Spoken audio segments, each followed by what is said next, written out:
दोस्तों इस वीडियो के अंदर मैं आपको आपकी आंसर शीट का जो फर्स्ट पेज होता है, यानी कि जो आपकी OMR शीट होती है, उसके अंदर आपको डिटेल्स कैसे फिल करनी है इसके बारे में गाइड करूंगा। तो आइए आपकी आंसर शीट की इस OMR शीट को गो थ्रू करते हैं।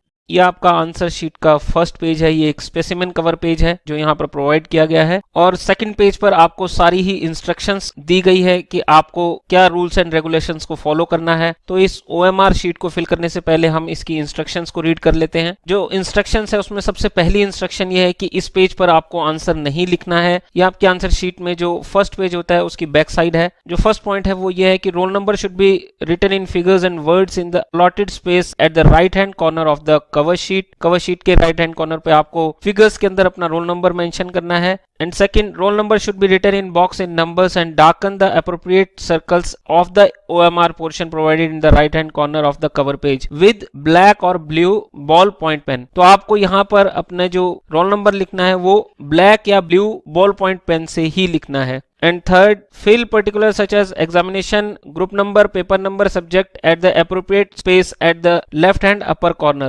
Examination, group number, paper number ये सब आपको left portion में भरना है। Remove the perforated barcode sticker of the particular paper of the attendance sheet and affix it the same on the box provided in the right hand corner of the cover page. तो जो आपकी attendance sheet है उसमें ऐसे आपको barcode provide किए जाते हैं, तो यहाँ से आपको एक barcode पिक करना है और उसको अपनी शीट पर अटैच करना है जहां पर कि आपको इसका स्पेस प्रोवाइड किया गया है। तो ये आप भी कर सकते हैं और कई बार इन्विजिलेटर भी आपको ये पेस्ट करके देते हैं। फिफ्थ पॉइंट जो है कि since a machine will read the roll number, please check it, ensure that roll number written in numbers, word and circle darkens are correct. In any case the candidate files the information wrongly, institute will not take any responsibility for rectifying the mistake. क्योंकि जो आपकी OMR sheet है ये machines के द्वारा check की जाती है, तो आप अपने रोल नंबर को लिखने में कोई भी मिस्टेक ना करें, और जो आपको सर्कल्स को डार्क करना है उसको भी प्रॉपरली डार्क करें। अगर आप सर्कल को हाफ डार्क करते हैं या सेमी डार्क करते हैं तो वो नहीं माना जाता। तो ICAI ने यहाँ बहुत क्लियरली मेंशन किया है कि अगर आप अपने रोल नंबर को लिखने में गलती करते हैं तो इंस्टीट्यूट इसके लिए बिल्कुल भी रिस्पॉन्सिबल नहीं है। The answer should be written neatly and legibly. जो आप आंसर्स लिखेंगे वो बहुत ही आपको सफाई से लिखने हैं, और लेजिबली का मतलब होता है कि वो रीडेबल होने चाहिए। तो आंसर्स आपको बहुत ही नीट एंड क्लीन वे में लिखने हैं। The answer to each question must be commenced on a fresh page and question number prominently written on the top of each answer.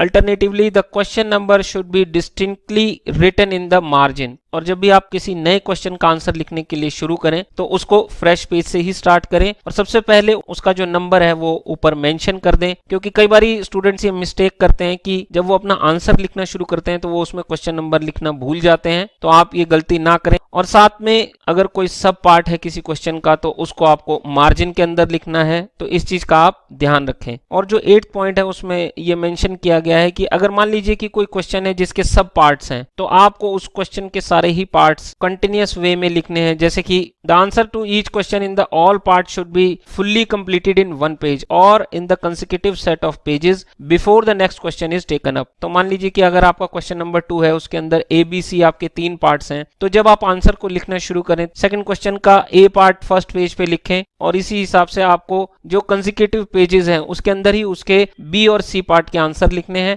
In case अगर आप उन पार्ट्स के आंसर बाद में लिखना चाहते हैं तो आप उनके लिए वो पेजेस को जरूर छोड़ दीजिए, और इस बात का ध्यान रखिए कि आपको एक क्वेश्चन के सारे ही पार्ट्स को एक ही जगह पर लिखना है। और जो 9th पॉइंट है उसको टेबल के अंदर हाईलाइट करके लिखा गया है कि writing of roll number in place other than the space provided for the purpose. तो आपको रोल नंबर सिर्फ अपनी फर्स्ट OMR शीट पे वहीं पर लिखना है जो बॉक्स प्रोवाइड किया गया है, और आपको अपनी आंसर शीट में कहीं भी अपना रोल नंबर मेंशन नहीं करना है। और आपको बहुत क्लियरली ये मेंशन किया गया है कि आपको अपनी आंसर शीट पे कहीं पर भी कोई स्पेशल मार्क या सिंबल जैसे कि ओम, श्री, जीसस, 786 इस तरह की कोई भी चीज नहीं लिखनी है। तो इन केस अगर आप इनमें से किसी भी साइन को लिखते हैं तो वो अनफेयर मींस डिक्लेयर किया जाता है, और इसके लिए आपका एग्जाम कैंसिल किया जा सकता है और आपके खिलाफ एक्शन भी लिया जा सकता है। तो आप प्लीज इनमें से कोई भी चीज अपनी आंसर शीट पे मेंशन ना करें। आइए अब मैं आपको गाइड करता हूं अपने आंसर शीट के फर्स्ट पेज को, यानी कि जो आपकी OMR शीट है उसमें डिटेल्स को कैसे फिल करना है। तो यहाँ पर सारी ही चीजें बहुत क्लियरली मेंशन की गई है कि जो ये आपका फर्स्ट कॉलम है इसमें आपको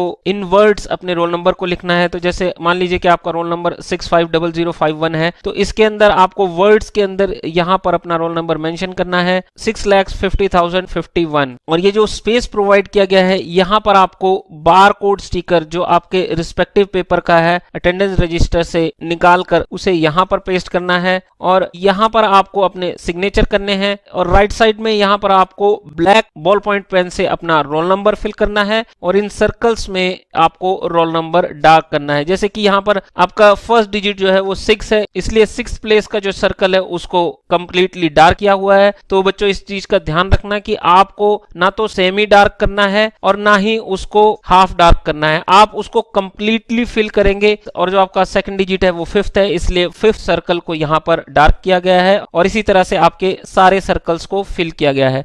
और इस प्लेस में बच्चों आपको अपने एग्जाम से रिलेटेड सारी ही फील्ड्स को फिल करना है। तो यहाँ पर आपको फाउंडेशन, इंटरमीडिएट या फाइनल कौन से आपके एग्जाम्स हैं उसके बारे में लिखना है। जो सेकंड चीज है उसमें आपको ग्रुप नंबर लिखना है और यहाँ पर आपको अपना पेपर नंबर मेंशन करना है और यहाँ पर आपको अपना सब्जेक्ट नेम फिल करना है। तो यहाँ पर आपको अपनी आंसर शीट्स के बारे में लिखना है। जैसे अगर आप एक एडिशनल आंसर शीट लेते हैं तो यहाँ आपको 1+1 मेंशन करना है। ये कॉलम जो है ICI के लिए है तो इसको आपको नहीं टच करना है। और यहाँ पर आप देखेंगे कि क्वेश्चन नंबर मेंशन किए गए हैं, तो जो ये राइट कॉर्नर का पार्ट है ये आपके एग्जामिनर फिल करते हैं, आपको सिर्फ ये लेफ्ट पोर्शन को फिल करना है। तो मान लीजिए कि आपने क्वेश्चन नंबर 1 को अटेम्प्ट किया है तो 1 पे आप टिक लगाएंगे, 2 अटेम्प्ट किया है तो 2 पे टिक लगाएंगे, 3 अटेम्प्ट किया है तो 3 पे टिक लगाएंगे। इन केस अगर आपने 5th क्वेश्चन को नहीं अटेम्प्ट किया है तो आप उसको छोड़ देंगे और फिर आपने जितने भी क्वेश्चंस को अटेम्प्ट किया है उन सभी पे आप टिक लगाएंगे। नीचे का जो पोर्शन है वो आपके लिए नहीं है, ये ICI के लिए है। तो आपको यहाँ पर इंफॉर्मेशन बड़े ही ध्यान से फिल करनी है।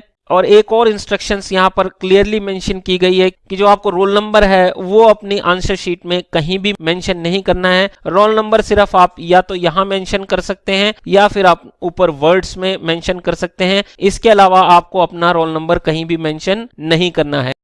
Thank you for watching this video. दोस्तों अगर आपको ये वीडियो पसंद आए तो इसे लाइक कीजिए और ज्यादा से ज्यादा शेयर करें और ऐसी ही इंफॉर्मेटिव वीडियोस के लिए हमारे चैनल को आज ही सब्सक्राइब करें। Thank you very much. जय श्री श्याम।